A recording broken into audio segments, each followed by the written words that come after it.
tiger on the prowl. I'ma make it go wild. I'm original, and I told you so. I'm a kid in the candy store. Put the leather on the denim. I ain't the cure, I'm the venom. If you wanna find me, find the taillight. Something's coming in, you're gonna wanna take a red eye. It's time to go. It's time to go. Get ready. Get ready. Get ready. Don't blink, don't blink. Get ready. Get ready. Get ready. Don't blink, don't blink.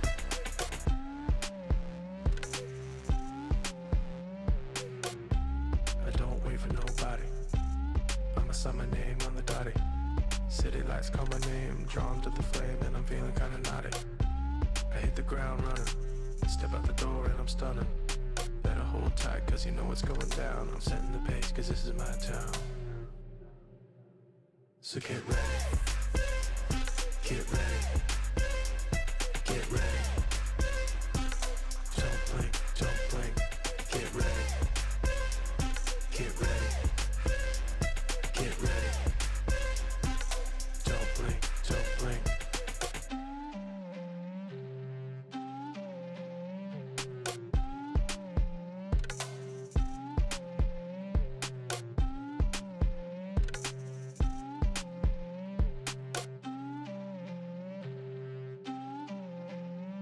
Get ready.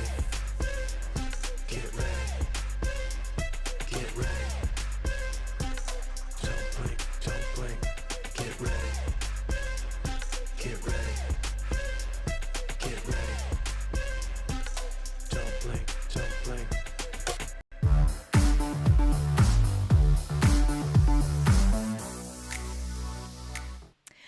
What up, Wednesday? Hey everybody, how you doing? Keely Dunn, FHumpires. I am so glad you're here. I'm glad I'm here. Like, I'm just expressing some gratitude today. It's good for you, right? Expressing that old gratitude. Yeah. All right. It's going to be a good show today. This is going to be our last regular show before we get into the madness that shall be the World Cup. I don't know if y'all are excited, but I'm kind of getting rejuvenated by this whole thing. The Women's World Cup being held in Spain and Netherlands jointly starts on Friday, which could be tomorrow if you're living in the future, or it could be 2 days if you're living in my time zone. It could be 3 days if you're in Hawaii. I'm just saying I have a global audience, and I love it. So the whole tournament kicks off with none other than Spain and Canada. So of course, super keyed up for that. And it also just happens to be Canada Day. So I'm sure there's going to be some extra special things on the broadcast. And if not, I'm going to send a WhatsApp to Simon and make sure that he knows in case he's doing that game. I don't know. Maybe he's not. It could be anything. Hi. So I don't have my comments up. This is really going to be difficult to communicate with y'all if I don't have my comments. But as I'm doing that, let's get into what we're talking about today. Oh, did I change this? Of course I didn't. Wait, should I do it on the fly? What do you think? What do you think? I really was a lot more organized today than I thought I would be, but best laid plans, mice and men, blah, blah, blah. That's the way it works. Right? Niels is here, of course. Test week is finally over. Congratulations. I hope it worked out well. I hope you got the results you were looking for and you felt like you learned something, because really this is all about self-improvement, right? No, it's about getting the results and being able to go. Gideon's here. Hey, oh, Simon Webb. Wow. I'm glad you popped in. Don't see you very often, like right from the outset of these in these here joints. Oh, really? Finder window? Is this what you're gonna do to me? This is so annoying. Can I just talk to you about my first world problems right now?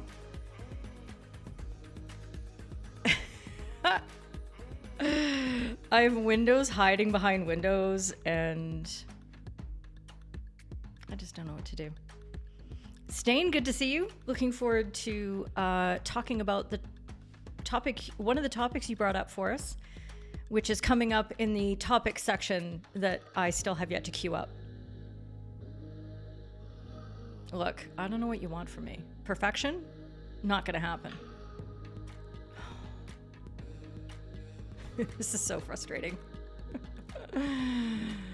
Oh, Scott's here. Good to see you. Thank you, Rachel. Always there for the hair shout out. I love that about you.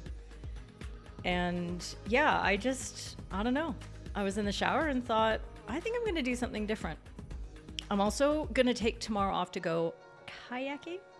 Yes, indeed. It's going to be the first kayak of the season, which is pretty late, to be fair. We usually try to get out before July really hits. But it's been that kind of craziness. But I decided that with what's coming up in July, with the Women's World Cup, with the Commonwealth Games starting just as August is hitting us, I could use a day. So I'm taking a day. It's going to be good. Okay, it's coming really, really slowly. Just talking amongst yourselves. All topics. There it is. Okay, you ready? Watch this. And this is what we're talking about today, everybody. What Up Wednesday? We're talking about danger on an attacking slide, a dropped stick inside the circle, the return of the Pibworth rule. What? Can't hang with the big dog, stay on the porch, blow the whistle. And a World Cup preview is all coming up today. I'm really glad I took all that time and got myself all flustered for those 4 seconds of your life. Kia ora, Gareth. Great to have you. Chris is here. And Ben Burton? What's crack-a-lackin'? Question mark? Are Scottish people allowed to say stuff like that?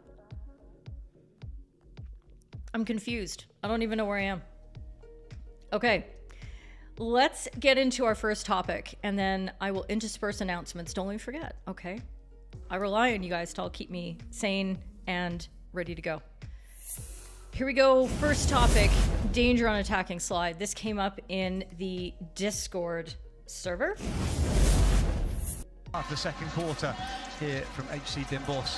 Pace from the Netherlands, back foot across goal!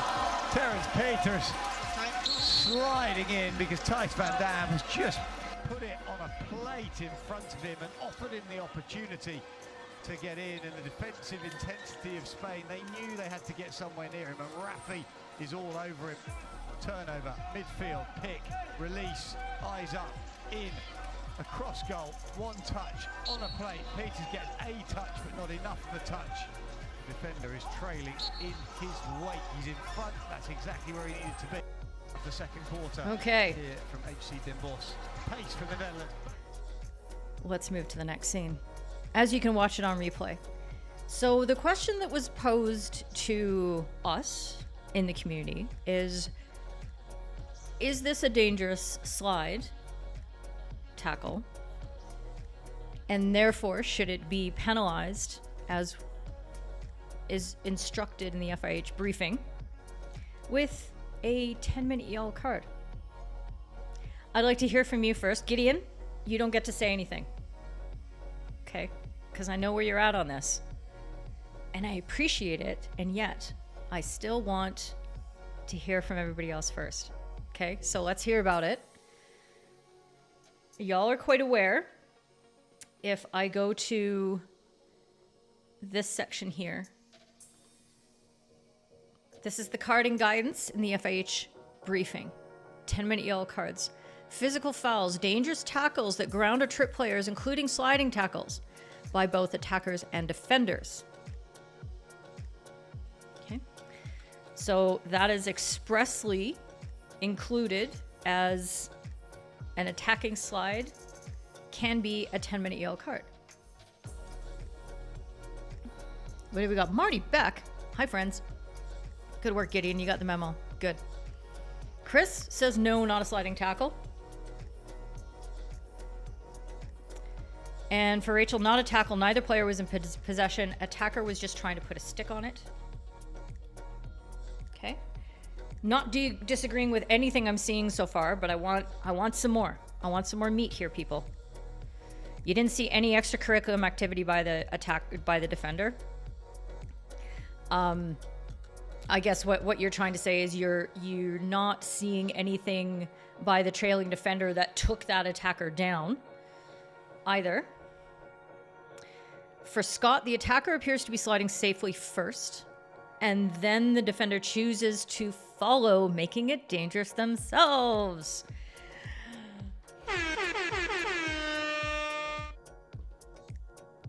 Oh, that sound effect doesn't work. That's very sad. So I'm just gonna swear because my drop sound effect isn't working. Yes, Scott, I love that. I love that take. Stain, no tackle. The attacker went to ground before the defender.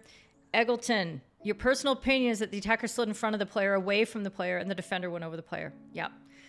So the 10-minute yellow card guidance has produced some interesting side effects, some extensions, as it were, where things, in my view, have been taken far away from the original spirit and the intention of the rule. So let's talk about that for a sec.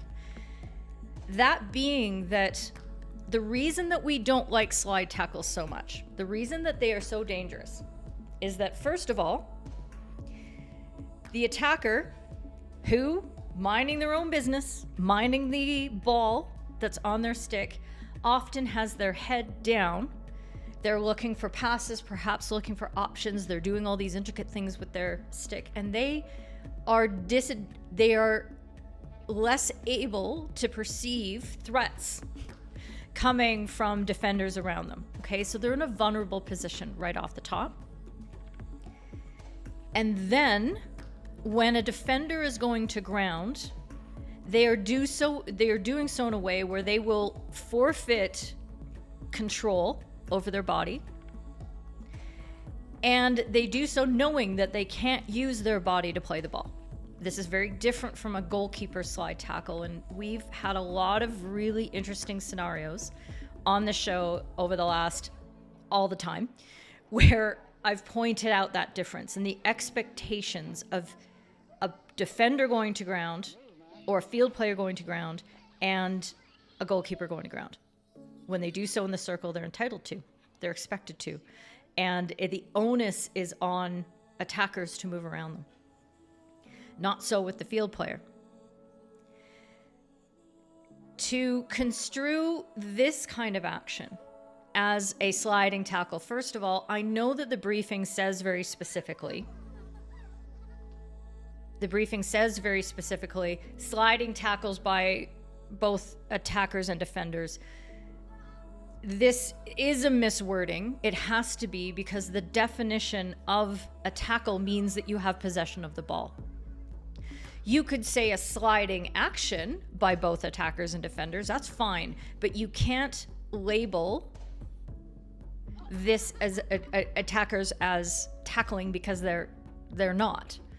Attackers by definition have possession of the ball. If I go into the rules and I look up the definition of a tackle, here it is on this page: an action to stop an opponent retaining possession of the ball. Okay, so an attacker who is diving towards a ball that is in no person's possession cannot be a tackle. And to me, that means that we have a different set of considerations going into whether we're going to consider this action dangerous. So we start looking at other things, like who is going to be first into a particular space. What can we reasonably expect that attacker to do? Do they, as the first player here, as the attacker is, do they slide in a way that is dangerous to players that he can see in front of him, who he is responsible for?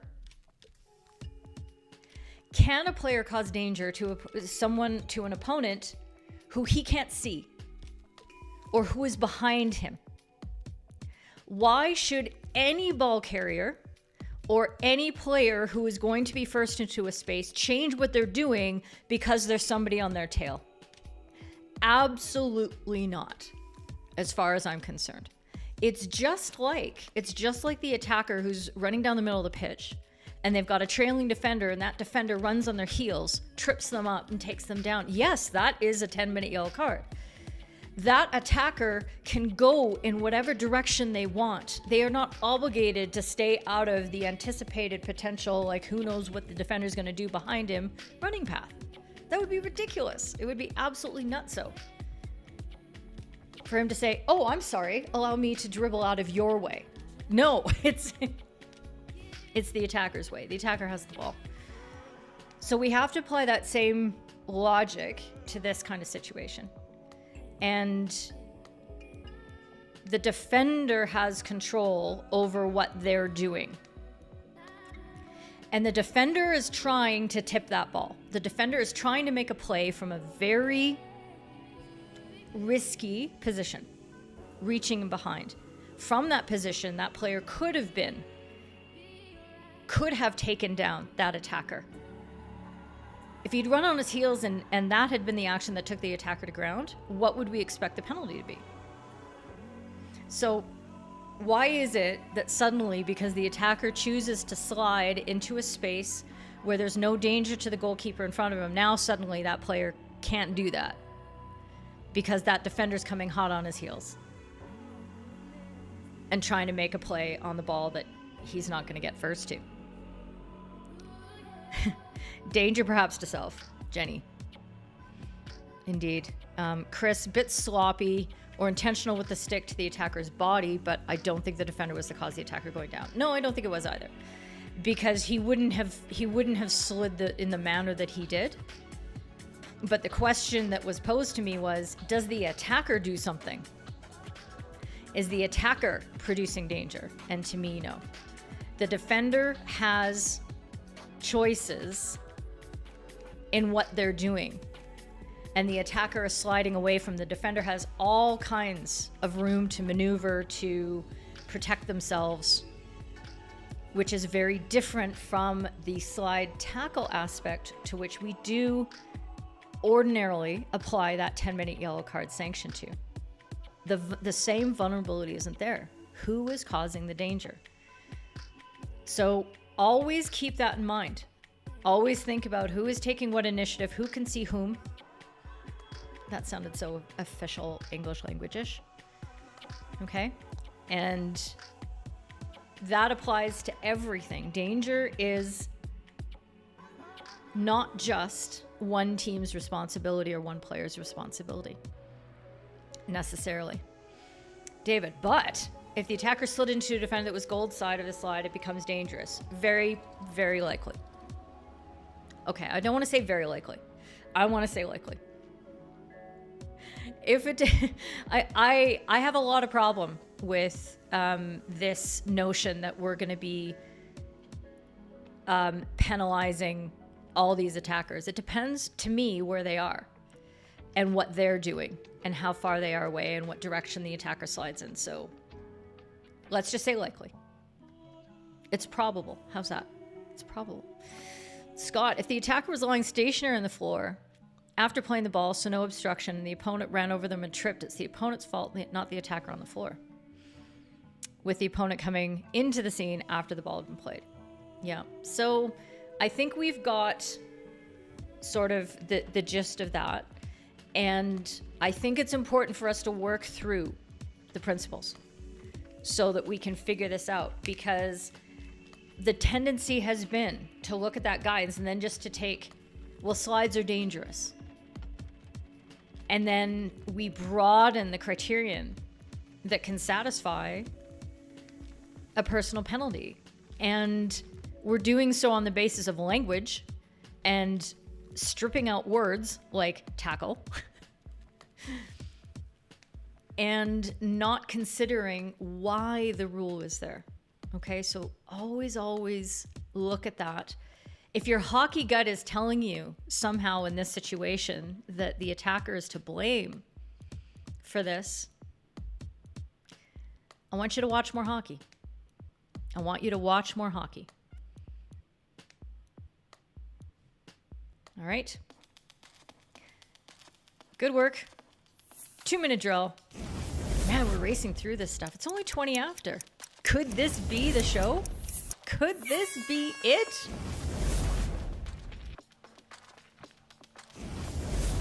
And that's time. Huh. That's weird. It just skipped. It just skipped over. I didn't do it. Okay. Before we move on to the next topic, announcements. I would like to heretofore hereby celebrate the following individual. Really? Can you hear like just the total wah wah wah that goes in my head whenever that happens? The following individual. 20 or 30 years. It's not that individual. The length of the financial memory. I don't understand. Okay. Who's punking me? Murph. I bet it's Murph. Murph showed up in the server. If you don't know what I'm talking about, Murph showed up in our Discord server today. Last night. Today. FHumpires.com/Discord. And I bet he's punking me. Okay, I'm gonna get to the bottom of this. I'm gonna figure it out.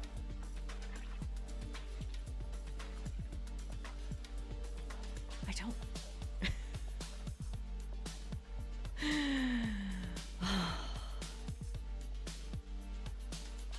Maybe he's here? No?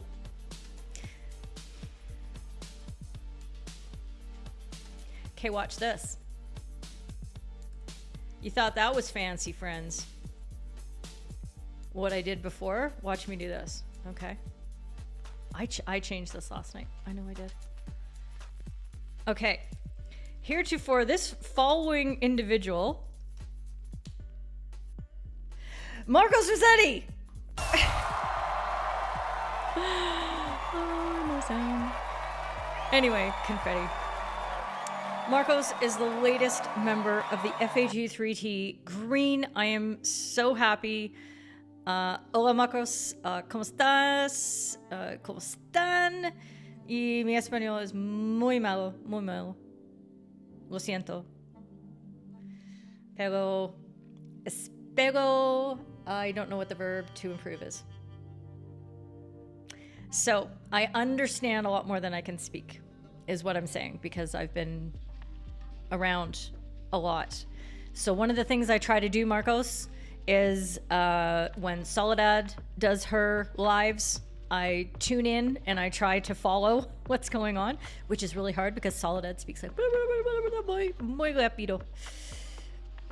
And but the context of knowing what she's talking about and what she's likely saying, because, you know, we talk a lot about the same things and the same principles and the same views on umpiring. So it's really great. It's a great way to improve. So if you are not a native English speaker and you're trying to improve your English, a great way to improve that would be like watch some hockey broadcasts in English. And you'll pick up on words and terminology and stuff because you know what they're talking about. Anyway, that's a long way of saying, Marcos, I'm really glad you're here. Thanks for joining in. If you, Marcos, are not on the Discord yet, please get in there. If you already are, send me a DM because I can't find your user profile so that I can give you the privileges. The privileges to which you shall become accustomed. Okay? So do that. We'll see you there. Now I gotta take these down manually. More testing, I guess, is just what I have to do. There we go. Okay. Let's get on to our second topic. This is going to take us a lot longer. It's a good thing I got the quick one done out of the way. Mejorar. Mejorar. So, mejoró, would I say? No. Espero mejorar. Thank you, Christian. Schotje en daar blijft de bal hangen. De stick So is this los is en dan Stain's komt de corner. situation. He brought this to... Oh, no. Was this Stain? No, this was Pete Gillespie. Pete Gillespie brought this to my attention on DMs. And I thought, yes, indeed, this would be a good one to talk about. Dus, Okay, Lohuis penalty heeft corner bal. given. in the situation. Krijgt hem mee. And I'd love to hear from you Wilterhorst what you komt think. aan het schotje en daar blijft de bal hangen. De stick is los en daar komt de corner. Stick is loose. I picked that up. You can't fool me. I'm good at Dutch too. I'm good at understanding Los was een Dutch. overtreding.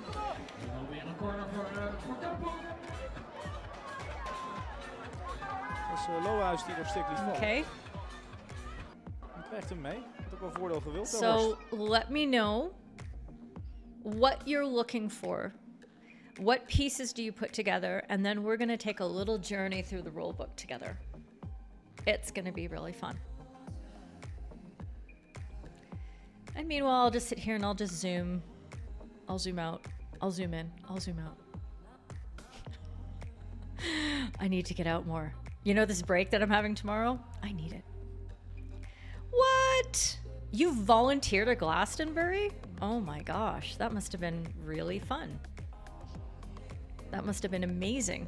I watched a few of the highlights and realized I don't know any of the bands. But I saw, was it Sigrid? I saw a couple of her numbers and I'm like, yeah, I can get behind her. I like her. So I'm gonna go look her up on Apple Music. And when Lily Allen came on to sing with Olivia Rodriguez, that was pretty cool too. Okay. Simon, that's incredibly limp-wristed by the defender to let it go under so little pressure. You don't think you can blame the attacker for knocking it out of their hands. Okay, so that's a start. Now, to be fair, this is age group hockey, okay? This is juniors. So let's couch our expectations, or let's take that into context and just maybe, yes, they are Dutch, and this is MB1 or MA1? MA1, I think it was, final. And I got the lowdown on the server from some very helpful people who understand the Dutch system. So that means girls, and they have an ABCDEFG system to their tiers. And then you can have a first team or a second team, I think, in those. So yes, if your club, it's your first team, then it'll be MA1. So there you go. Okay. Jenny, you don't think it was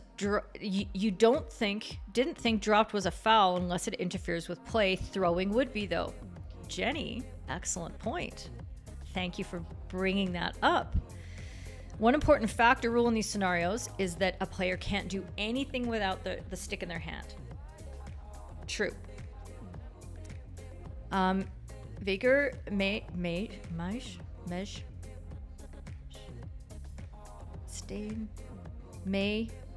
I don't know how you'd pronounce that. Please tell me in English phonetics. Thank you for joining, by the way. Nice to see you. Because I don't think I've seen you before. This is MB1, so under 16. Oh my God. Okay, I thought I had it straight and I totally didn't. Thank you. MB1, Kampong and Orange Road. That's equivalent to under 16. Okay, so yeah, let's be cool about, you know, our judgments of the play. So the decision here is a penalty corner. And I would like you to tell me why it's not a penalty corner. Scott says it still needs to impact on play for it to be an offense, though, just saying it's not an automatic penalty if a player plays without the stick in their hand. Absolutely true. So this stick, the player drops her stick, okay? And it's not ripped out of her hand. It's not really knocked away. She just kind of, you know, she gets distracted in a moment and it just gets knocked out of her hand. No big whoop.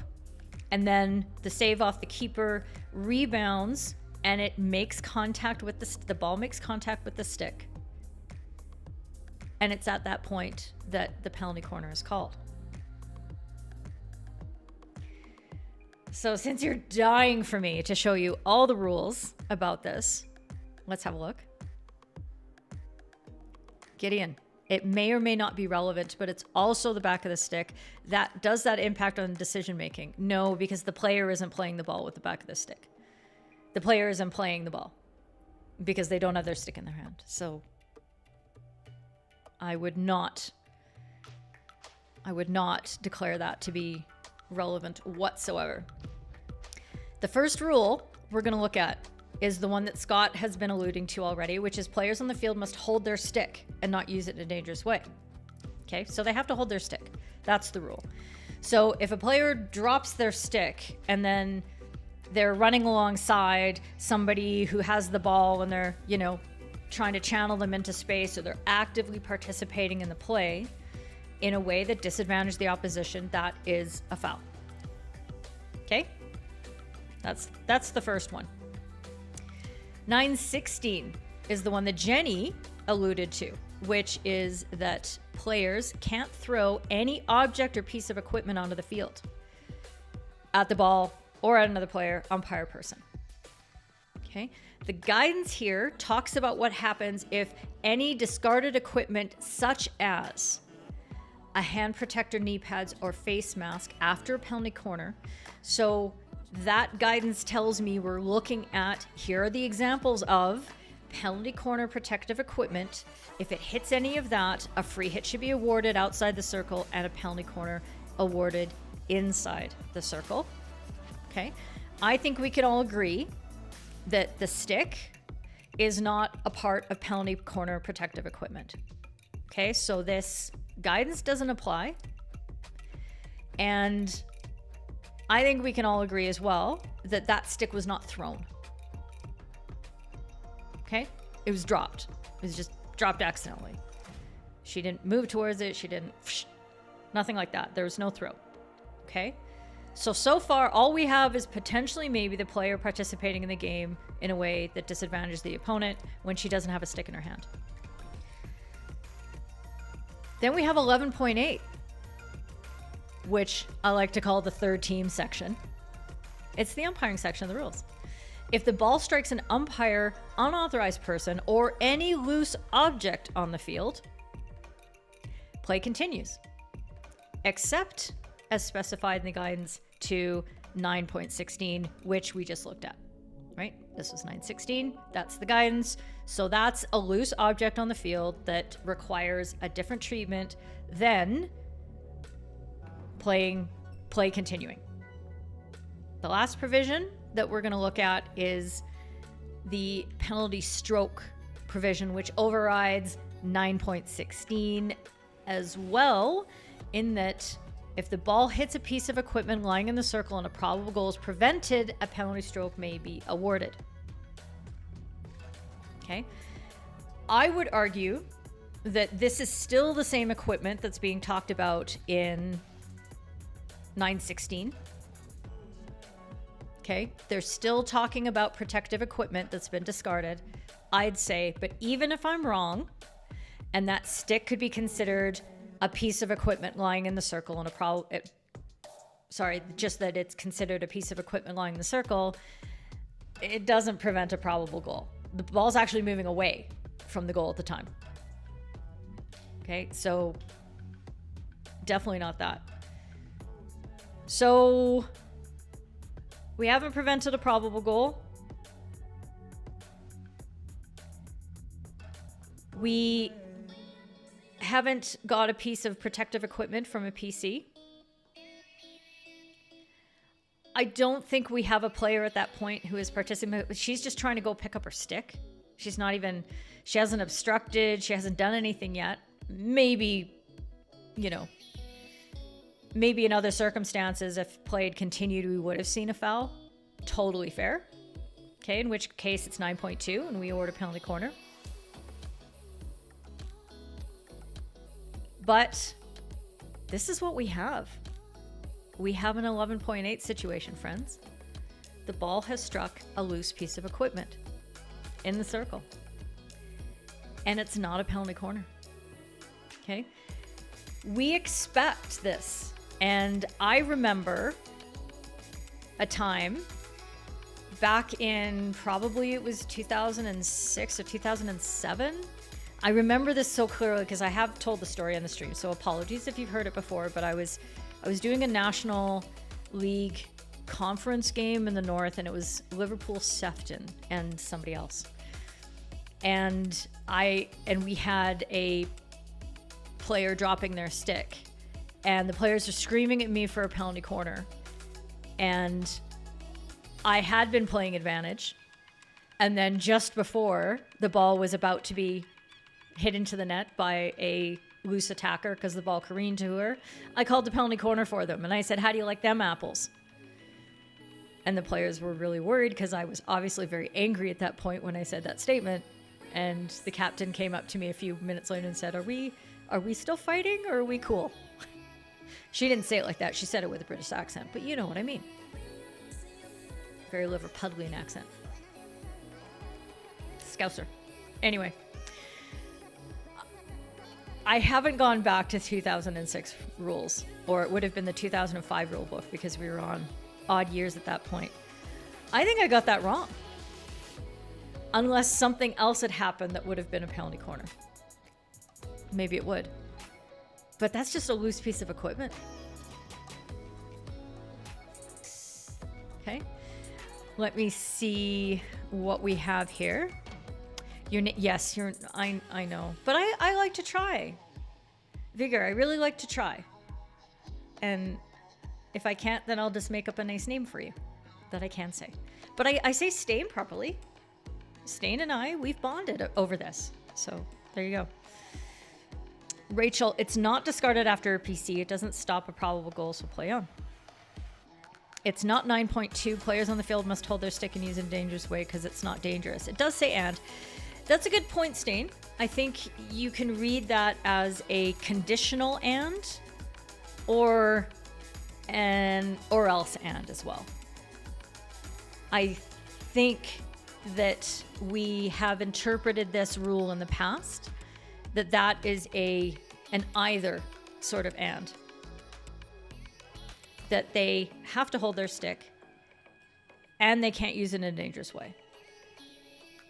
But if they're not holding their stick, they're definitely not using it in a dangerous way. Like it is a conditional way, but it has. Am I saying words today? I don't think I am. The stickless defender doesn't cause the attacker to mistrap the ball, so her presence had no impact in your opinion. So no penalty corner for that. Your question would be whether the collision with the stick stopped the ball from going to an attacker. It would have otherwise. Doesn't matter. It doesn't matter, Scott, because it's not a foul. It's a loose object, play continues. If the ball hits the umpire and that stops that ball from going to another attacker, it's play on. There is no foul. If somebody's shin guard falls out, it's play on. If somebody's captain's band falls off, it's play on. Hits a mouth guard, bounces over everybody's heads, play on. It's a loose object, so it doesn't change anything. And that's the conclusion you arrived at. But the stick just counts as an object lying around. Did the umpire give the PC for the stick, or because the stickless player subsequently obstructs white from playing the ball? Hey, you know what? It's okay. If the penalty corner was given on other grounds, that isn't the important point here. What I want to point out is that I think a lot of people's first instincts is to call the penalty corner for the ball hitting the stick in the circle. For the dropped stick. And that's what we're learning out here. We're not learning whether this umpire was right or wrong. What we're learning is what we're going to do. Note to self.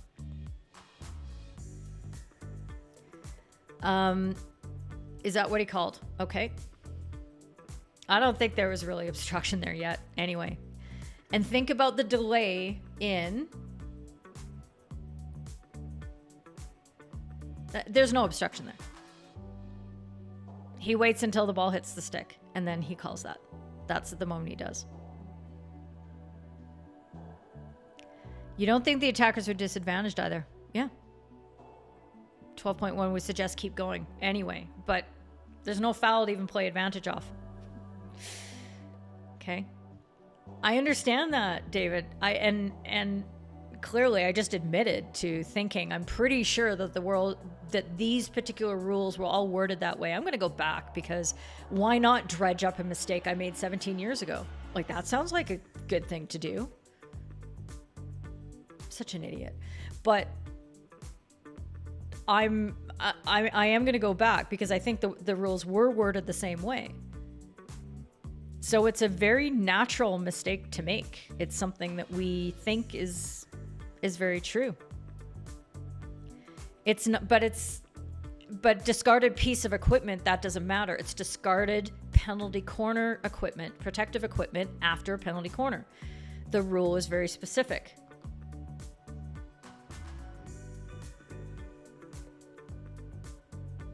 Okay.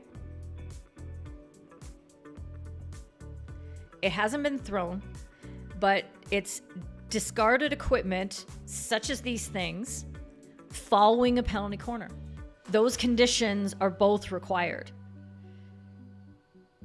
Okay, the precondition is this is following a penalty corner and that this is discarded equipment. So this is an exception to the players can't throw things rule. Okay, we have players must not throw any objects onto the field. But we've got a situation that happens quite frequently where players are discarding objects. So what do? This guidance tells us what we do with this particular discarded, thrown equipment in this situation.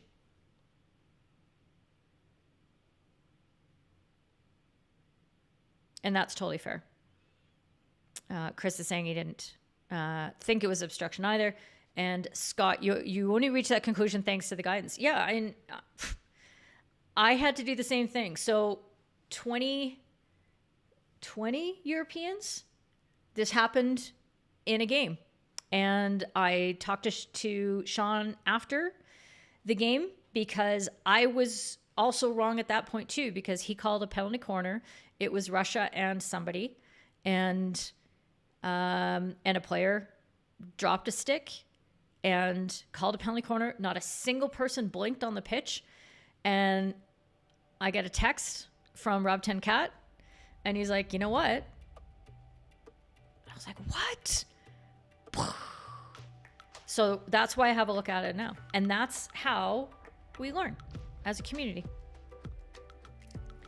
You've never made any mistakes to dwell on, David Eggleton. Oh my God. Can you be my umpire someday?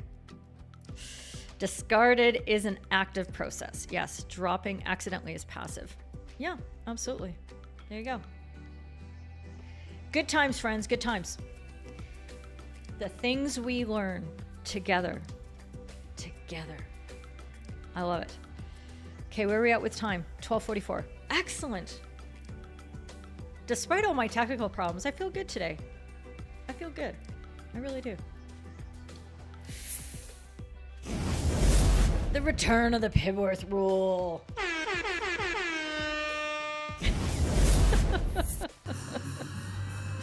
5 seconds to go. This the last is play from of the this weekend. First quarter. A penalty corner's just been called. There's 5 seconds Regardless, left on the buzzer clock. will go during the course of the action.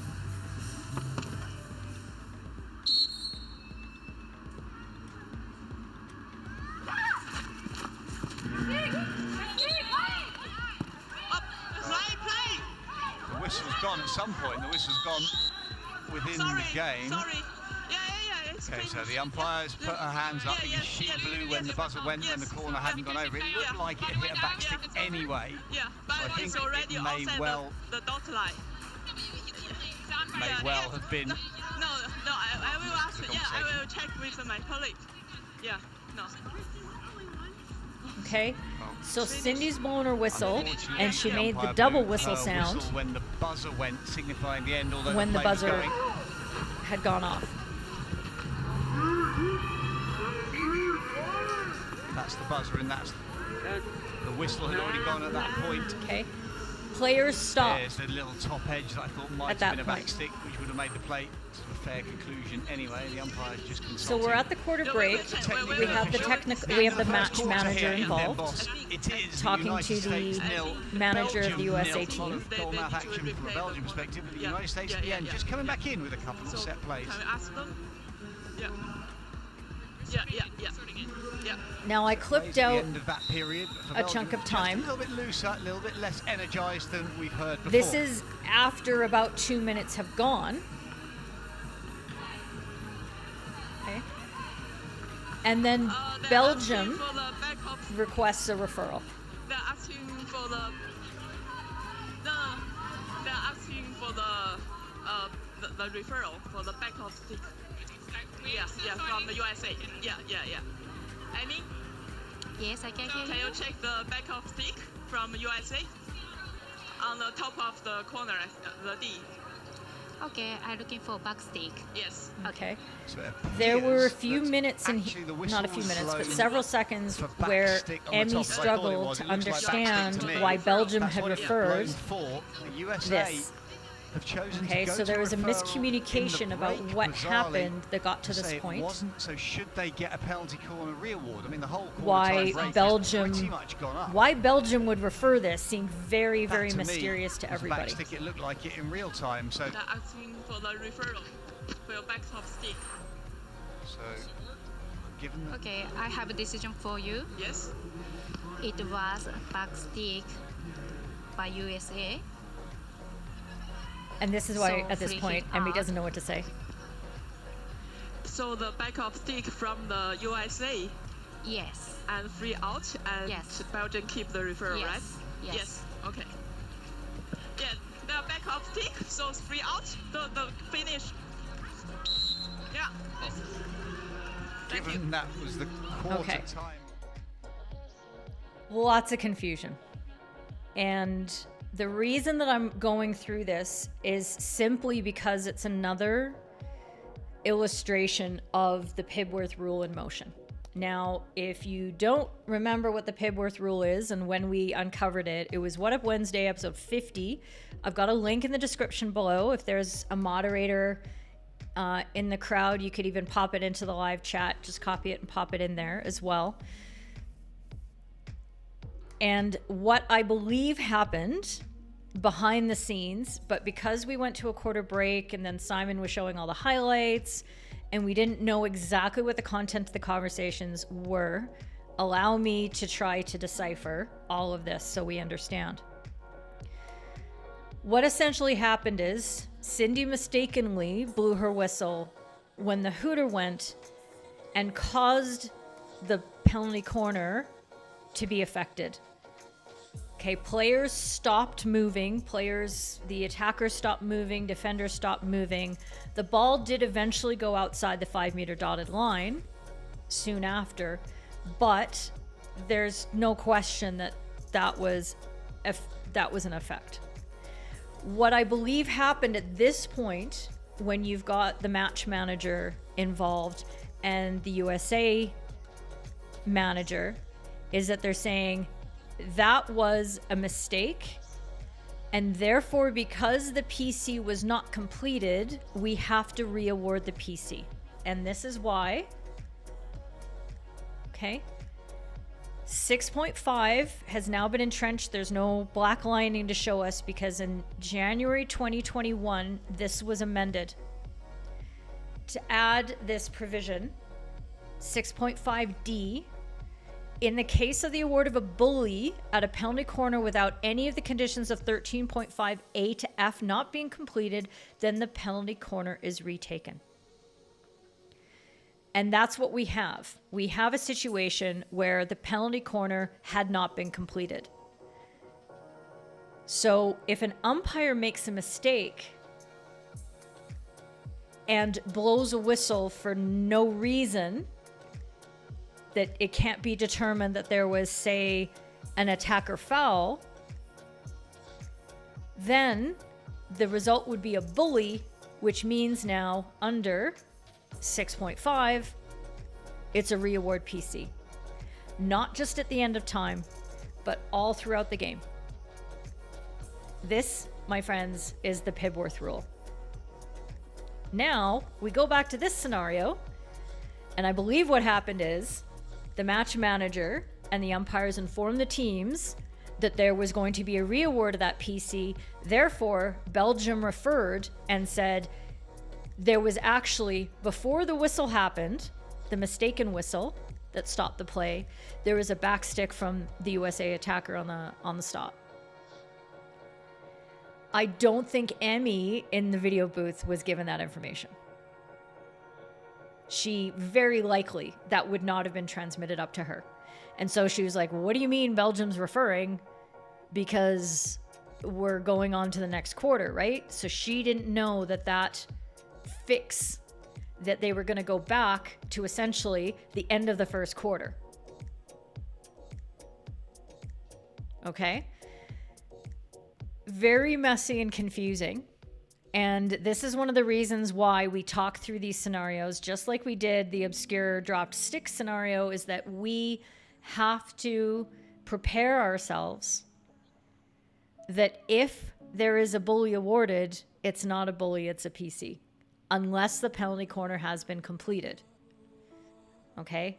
And those conditions of the penalty corner being completed include, as we see here, if, for example, the attacking team commits a foul. Okay? A free hit is awarded to the defending team. That's sub B. Okay?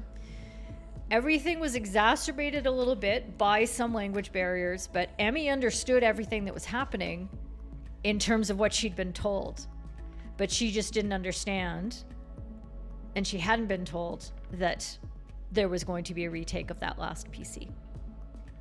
Cindy did, I mean, look, she made a mistake. She knows it. She's going to be thinking about this in 17 years' time, just like I'm thinking about my drop stick.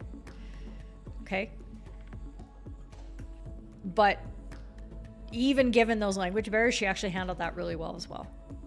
And she made sure she got her colleague in to help her, and then spoke to the match managers. And there was actually a nice moment that I cut that happened just after that, where the coach of the USA team was maybe asking for something or trying to make a point with Cindy as the second quarter was going to be getting underway. And Cindy just explained, look, hey, it was just a back of the stick on the referral, and hey, really sorry about the whistle sort of thing. And he smiled and she smiled, and they had a rapport building moment. And it was really nice. Okay. And so communication is the key to these times. Okay. I'm going to go through your comments here. Yes, very messy. From Rachel, when there are buzzers, umpires shouldn't blow for time, especially not during PCs. You thought whistles always stop play, whereas the buzzers don't. Yeah, unless the buzzer goes when the ball is in regular play. When it's not in a penalty corner, then yeah. Some umpires blow anyway. Some umpires don't, because there's no confusion. You only know there's confusion when there's confusion. So it is difficult.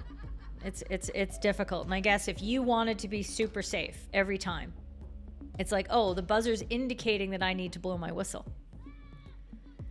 But in truth, the buzzer at any other point in play officially stops time. So if an umpire blows her whistle 2 seconds after the buzzer goes, and in that 2 seconds something else happens, perhaps a penalty corner event that would require an award happens, too bad, the buzzer says time is stopped. So Scott, that's the little distinction there that I think is important. It's an umpire mistake, so a bully, but it can't be a bully, so it has to be rewarded. I mean, you make it sound so simple, Gideon. Like, you just say it like it's just super easy. The great and fair Pibworth rule not just applied at intervals now. Yeah. Amazing. Amazing. So this is one of the reasons that you watch these games. That even when nothing else really interesting happens, something like this occurs. So it's worthwhile, and you'll rehearse rules, and you'll have the chance as you're watching a game like this in your mind to say, oh, I want to check that out. So there you are. So those were the 3 scenarios that I picked out from the last week, really 2 weeks of play. And I hope that we all learned something from it. I certainly did. I learned that I made a mistake in 2006. And let's see.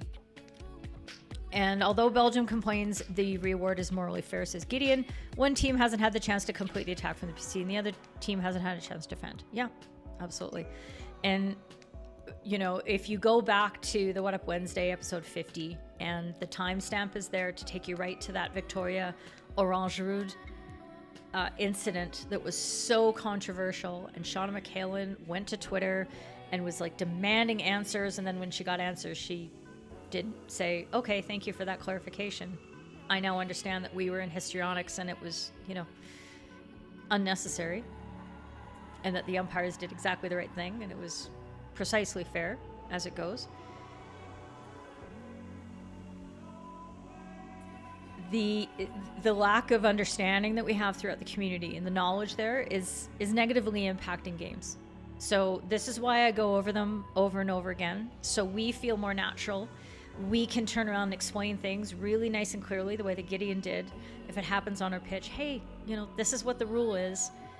Between 2021, 2022, it got completely cemented. You know, in the event of a bully, it doesn't complete the penalty corner, so we have a reward. And have your rule books ready after the game so that you can review them with the players that need to know. Stain, it was a pity that the field umpire couldn't communicate better. I don't think that was actually the problem in that situation, Stain, and I know why you've jumped to that conclusion, but as I said, the disconnect was between the pitch umpires and the booth. I think because of what information gets passed from pitch umpires to the booth.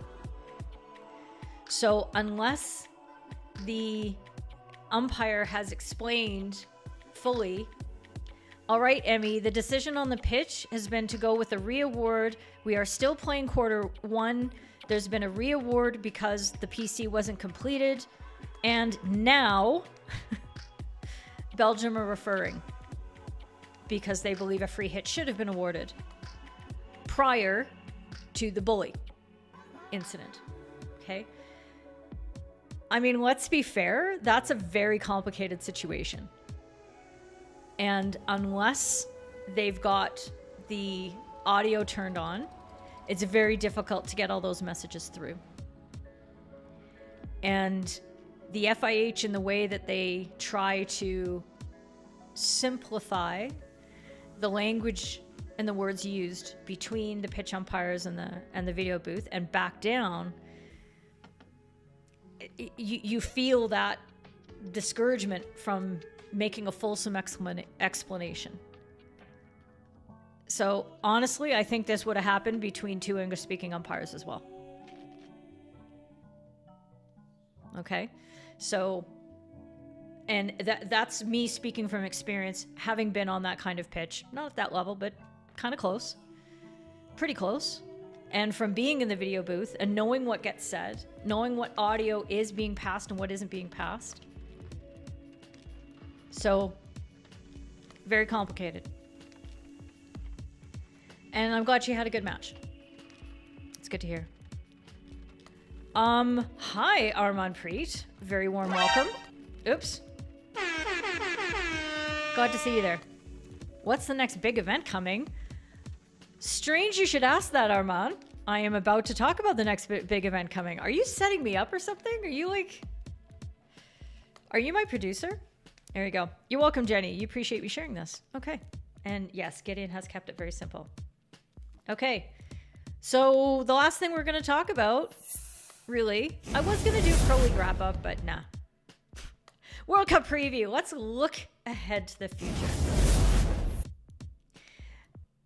But honestly, yes, if you, whoops. Oh, that was going to work. If you have any questions or comments, or you want to have a discussion about the Pro League that is just wrapped up this Sunday, get ready to plug them in the comments because I've got some time. Look at this. It's 1 o'clock, you guys. It's 1 o'clock and I've done the meat of the show. What is happening? So feel free if you want to talk about things in general, how you feel, umpiring went through the season. What did you notice? What did you learn? What do you think can be improved for following seasons? Let's talk about that. But before we do, the World Cup preview. Friends, this is what's happening. World Cup, January 1st, Spain versus Canada, kicking it off at about 1 o'clock my time. I'm so excited. It's going to be the only day, I think, that I don't get crushed by the schedule. But the matches are starting around 6 a.m. my time, which, to be fair, is way better than Tokyo. But this is what we're going to be doing inside the Discord server. Okay, all of you yellow members, it's time to get cozy because we are going to be watching a lot of matches together. You already have access to sitting down and watching almost the entire World Cup with me if you wanted to. Look, I'm going to be watching the games anyway, so I might as well just do a non-stop watch party, right? When there are two matches happening in both locations that overlap, obviously I'm going to have to make a choice. And I will pick probably the match that starts first, unless the second match is going to be more interesting, I think, from the opponents. So lopsided matches often don't give us as much material as a closer match. So I'll be putting my prognosticating hat on and I'll be looking at that. If you're not already an FHU 3T green member, or yellow member, sorry, by the way, this is how you can get involved. Okay, you can come and subscribe. Boop, boop, boop. This one, $27 US a month to become, I just ruined my autofocus, to become an FHU 3T,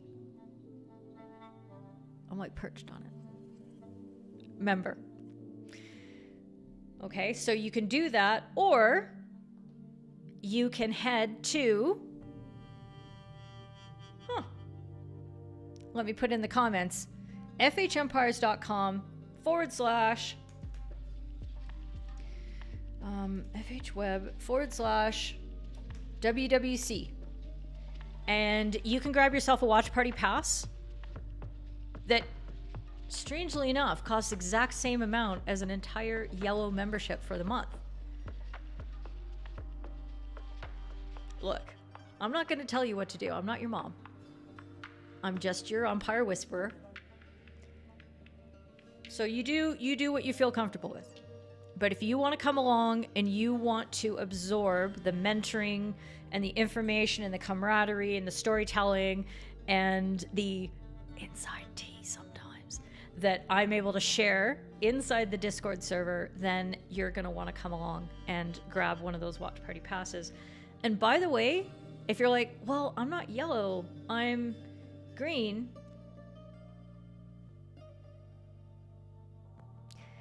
the buttons aren't working. I am literally going to lose my mind. I am going to lose my mind. I did them all last night. If you're an FHU 3T Green member, like your Marcus Rossetti, who just joined 2 days ago, again, thank you very much. No sound, but you get confetti there. Okay. If that's you, guess what? It's only $20 for the entire watch party pass. So the $7 that you're paying for the membership, I'm saying thank you very much. I appreciate that. That is now your discount. So think about it. It might be a nice step up and a way to spend time. We're going to do all the same thing again for the Commonwealth Games that start, I think, July 31st, July 30th. So it's basically August. Okay. So I'm not telling you that you should sign up for yellow, but shouldn't you? Just saying. Okay. So that's what's coming up in terms of what we're doing for the Women's World Cup. And just generally speaking, if you were around for the Tokyo Olympics and around for the Europeans, I actually did daily live streams, which was nuts. I'd like to hear from you. I want to do the same thing, but I need to make sure that I'm going to do a private version. So we're going to like pre-record it in the Discord. And everybody can join. You don't have to be a green or a yellow member in order to join the live stream in the Discord. And then I'm going to make it public the next day on the YouTubes so people can watch the replay, but I have to wait 24 hours before I use those clips. I couldn't do that for the Olympics because the FH doesn't own those clips either, but I need to wait that 24 hours. So as soon as the 24 hours is up and I've got any clips in there, I'm going to make that public. Now, friends, those of you who are in, well, every time zone, tell me, would you prefer to have not a Keeley hour, an actual hour wrap-up show after the day of matches, evening of matches?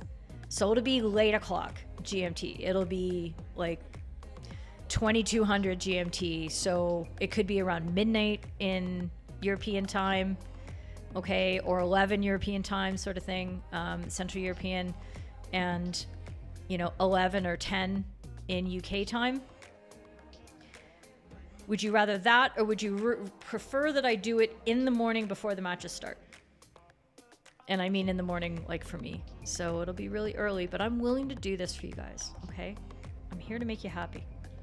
So, mention something in the, put that in the comments. I'm gonna run it through on the Discord server because I have 2 days to figure it out. My focus is really bad today. There we go. Okay? But I really like doing those because there's so much great learning right at our fingertips and so much conversation that it's an opportunity that I don't want to waste, and we get to enjoy it together. So there you go. Let's get to some general questions because I see there are some general questions in here, and we'll get through that. Okay. What's the best age to start hockey, asks Armand. The womb? Starting as early as possible. I didn't start playing hockey until I was 14 years old. I didn't start umpiring hockey until I was 18 years old. My hockey knowledge was bloop. I was behind the 8 ball all the time. And I am absolutely acknowledging that I am not a good player. I love to play. I've been playing for more than 35 years now, but boy, I was bad. I'm worse now. Starting early is best. So when you come from a region, a country where it's part of your lifestyle, your family is a member of a club, and they're going out to play their matches and they bring their little kids along, and there's a daycare and there's a little bouncy tent and little bouncy fluffy areas that the kids can all play in. That, my friends, that is hockey, and that is how you get kids started right away. And it takes time to build up hockey sense, the feel for the game. The only reason, you guys, that I feel confident now in talking through games, in coaching you, in sharing what I've learned on the internet, out here in these public streets, is because I spent 16 years as an international umpire, learning some very hard lessons and learning just how much I didn't know along the way. And then when I retired, I really doubled down on education, and I watch games. And I watch all of the games that I can get my hands on at the top level. So we're looking at, 300 games a year I probably watch. It's a lot. It's a lot of games. So I've caught up now. I feel like I've caught up. I understand stuff because in my later years, I did all that work. Because hockey sense is it's about repetitions. It's about understanding the patterns of the game and how the ball moves and how people run and how the stick moves. And you just can't, there is just no substitute for time. There you go. And yes, the Commonwealth Games are coming. They're coming very soon. It's going to be fun. And it was 14 and 18 for you too, Rachel. Yeah. I'm surprised because a lot of you over there in the UK start a little sooner, start in school and that sort of thing. And yes, English clubs, Gideon's saying, have fun beginner sessions from age 4 and 5 onwards, more formal from under 8 onwards.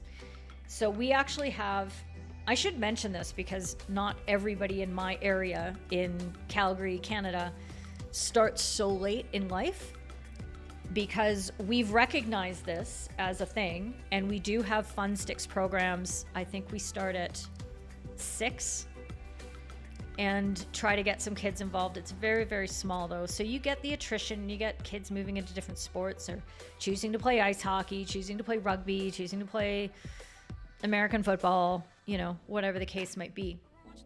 But there are 3 players actually, who have recently transferred from another club in the city to my club. And all 3 of them were playing last night for our first team.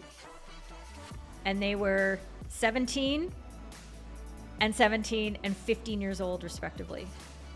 And one of the 17-year-olds played for the under 18 Canadian development team that played in a test series against the US a few weeks ago. And then the 15-year-old played for the under 16 team for Canada. I am so proud of them, but it's all because those 3 players started when they were 8, 9 years old. That's why they're so good they can play with seniors now. And we are lucky to have them. They're fantastic kids as well. I love them. Let's see. How do you, Armand, you got like all the questions. You know, I do this every week, or usually I do this every week. So you will find, if you go back through my YouTube channel, hopefully you subscribed. If you haven't subscribed, there's a button for that. It's down over here somewhere. Okay. And you can go back through, well, this is episode 82 of What Up Wednesday. So I've done 82 shows like this. You think I'd be better at it by now? 82 of these where we talk through tactics and psychology and physical preparation and rules and interpretations and working with coaches, dealing with parents, dealing with your umpire manager. I've talked about everything, and I'll talk about it again. So don't you worry. But Armand, generally, how do you control pressure in intense situations? Everything that we do in our performance comes from the way that we speak to ourselves and how we decide to react to what's happening out there and what's happening in our inside physiology. So I just finished a communication skills workshop where one of the communication skills that I advocated was our self-talk. And if we use words like, I'm nervous, and if we're telling ourselves, I'm nervous, I'm scared, I'm worried, saying those words then attaches negative feelings, negative interpretations to just neutral sensations happening in our body. Your stomach getting all in knots and your palms getting sweaty and you feeling a little jittery and like really energized and kind of vibrating. That can be nerves, but can also be excitement. So what if you said instead, I'm excited. Oh my God, I'm so excited. My stomach is just flipping over. Oh, I can't wait. This is gonna be great. Think about the difference that can make. So remember that how you react is your choice and is all up to you. And spend more time, come into our Discord server, we'll talk about it more, and we will all help each other with the best techniques to make sure that we are reacting the way that we want to react so that we get our best performances. I hope that helps. Niels is talking about how he was 8 and 12 when he starts. You're going to be an international student in Canada. In Calgary, can you start hockey there? Yeah, we have some hockey here. It's very small, especially for the men. So there will be a club you can play with. There's, I think, there's only about 4 men's teams. It's small. Calgary is not the place to come if you want to be a hockey person. Why am I here? Go to Vancouver instead. It's way more expensive. Stain, thank you for coming, and I really appreciate you bringing that scenario up.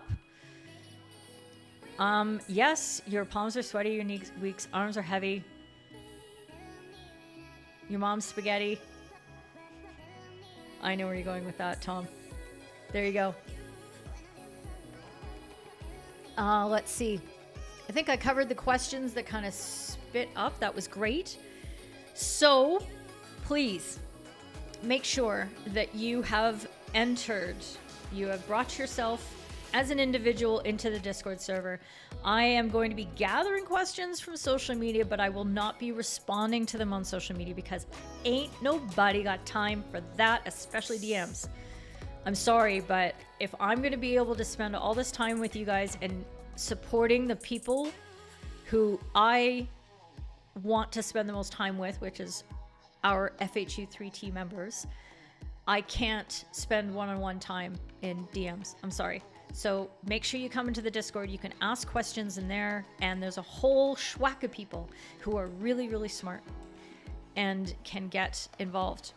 Oh, Gideon, you've got something here. Which teams will suffer because they don't have high-level umpiring in their club game? See the naivety with China. Despite Allison and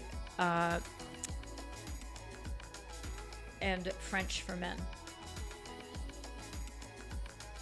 Yes, so yeah, you do notice that. You do notice teams that do not have excellent umpiring back home. And I hate to say it, but our women are going to be exactly the same. The reason that I got recruited to be a manager at one point, and unfortunately that didn't work out because of changes of staffing in the Canadian women's team, but I was being brought on so that I could get rid of that naivety and I could teach the players everything I know about how to cheat properly, how to bend the rules, how to work with umpires, what they can get away with. And I had ideas that I was going to be sharing with the team about different things that they could try that I thought, and I'm not telling anybody these secrets, nobody. So, you do definitely see the difference. And it makes, it's enough to cost teams games when they haven't had exposure to more of the top level umpires. The Belgian women are now getting to that point. They don't have they've got Lorraine and Celine, and it's, their domestic system is not strong enough. But now the Belgian women have been in the Pro League for a couple years, a couple seasons. It's made a big difference. They're a lot smarter than they used to be. Way smarter. The American women, they don't get regular top people. And because their whole system is turning over very quickly, their whole, every athlete is coming through, they're the most inexperienced team, probably. They're not going to be at the World Cup, of course, because they didn't qualify. But despite their Pro League experience, their players don't spend enough time in the Pro League because they're cycling through their programs. So that's really tough. So yeah, that's one of the reasons why the Pro League is beneficial for those top teams. It gives them that. You're very welcome, Scott. Thank you very much for that. And the French men's team have poor umpire relationships. Yes, and a lot of that has to do with they've got Xavier Fenard and that's it. And just remember, it's no disparagement on that one French international umpire, but that one French international umpire means that there are dozens of others who are regularly doing those players' matches, and they don't get that quality on a regular basis. To be fair, most of the French team is playing in Belgium, in the Belgium leagues. But then the Belgium system has to be stronger. So it's all of that. Let's see. Arman, don't I think the FH Pro League, there should be playoffs after completion of league matches? I think the FH Pro League should not be a league, but should be what the Hockey World League was, which was a series of tournaments. And that went very, very well. And it had, you know, playoffs. This whole exhibition that the Pro League has been for the last 3 seasons, where they first started off with 1 match a weekend, and then they flew to another place for another match. Like, it was just ridiculous. And then they moved to the home and home. The home and home 1 year, and then it would be away the next year. And then COVID. So it all went, you know, bottoms up. But this whole format was because the FIH needed to show potential sponsors what their top level product would look like on a regular basis, and that they could do something like this. Not because it benefited the game from, say, the playing perspective or economically. It was a loss leader. They lost a ton of money on it. And they did so specifically and with intention, so that they had this marquee that they could present to investors. That's it. That was the only reason for it. It's a real shame. What are the chances for the Indian women's team? I think they're going to do. I think they're going to do very well. They were one of the programs that, because of the funding system and government support, that they were able to centralize, and they were able to train more than many other teams were able to. They're peaking at the right time. They've got some great juniors who are moving in and supporting. Like, Rani doesn't have to be the one anymore. She's got real support around her.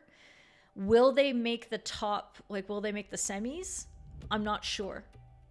I'm not sure if they'll crack that again, but I would certainly see them coming first or second in their pool. Sorry, focus. And I mean, you never know. You never know. Having their Pro League experience in this, I think, has really been good for them as well. And they seem to be having a lot of fun playing for Yannicka. So, yeah, they might make semis. Who am I excited for umpiring-wise going into the tournament? Talents to keep an eye on.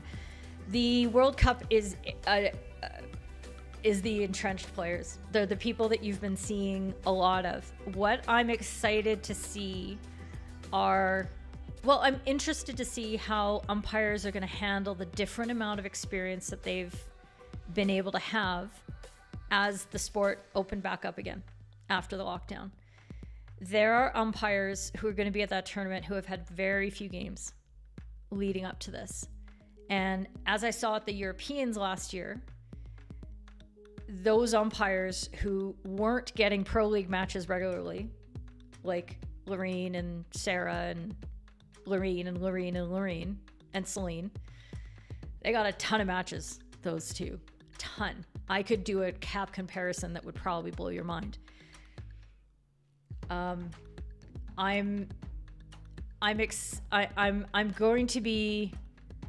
optimistically hopeful that those umpires who didn't have the breadth of experience are still going to perform very, very well. I know they've been working hard in their group preparations. So Vanry Winter is a member of our yellow squad with FHU3T, and she is going to be at the tournament. And so she's been telling me a little bit about what they've been doing. And, you know, she and I are having a lot of discussions. And this is really important for me too, because if I'm helping, you know, Vanry prepare for an event like this, I want to make sure that I'm on board with what's happening and everything's aligning there. So we've had some really good chats about what she's been working on. So to be honest, I'm super excited to see her on the pitch more because I know how hard she works, and, you know, I know where she's coming from. I know what her mindset is, and I would love to see this tournament go very, very well for her. So I have my favorites of the umpires that umpire the way that I want, but for me, it's about learning. So what can I learn from watching these umpires? What kind of preparation could have helped them achieve their best if they don't hit the marks that they want to? What trends are we going to see from them? What what are they going to be doing in their briefing? What information is going to be conferred? Are we going to see reflected out on the pitch? And if there's a disconnect, if there are problems, why? Because for me, I want to be able to step into that kind of role and to be able to produce the best performances out of an umpiring team so we can have the best hockey possible. So that's kind of what I'm excited about. And that's why I watch as well all the games, is because you can't just watch a few clips and think you understand what the umpiring was like at the tournament. No idea. You've got to watch a lot of it. So still working for a living. So am I, girl. So am I. Got it. Your question is pending. Which team is strongest in penalty corners? The Dutch. Is Rani's not in the World Cup squad? I didn't know that. I thought she had returned. I didn't know that. But sorry, getting back to this, I think the Dutch are still. They've been bringing through lots of youngsters in the Pro League, but they have not shown anything of where their drag flickers are going to be stepping up, and they've got probably 5 or 6 drag flickers. Easy.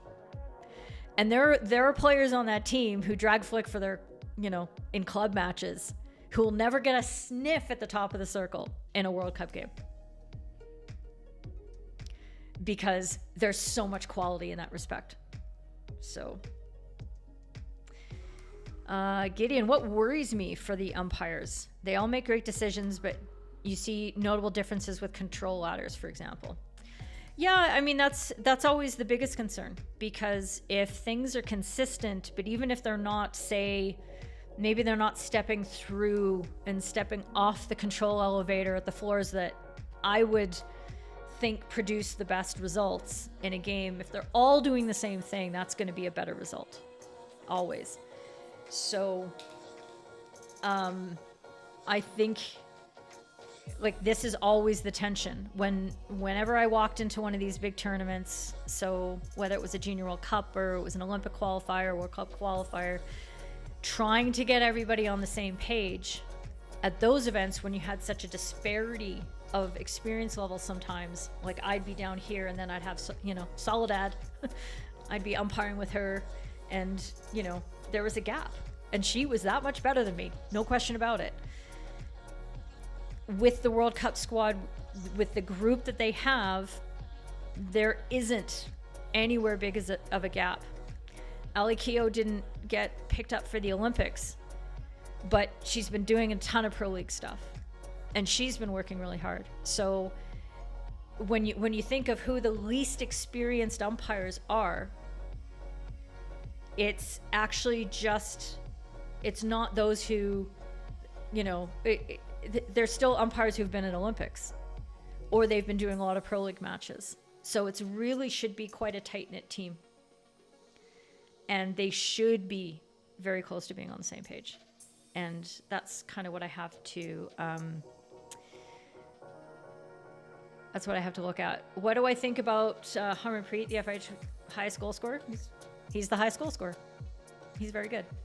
As an umpire and as a coach, I'm the kind of person who's more interested in the big picture. I'm interested in how somebody like that can be supported on a team in order to become the highest goal scorer. What does his team do to put him in that situation?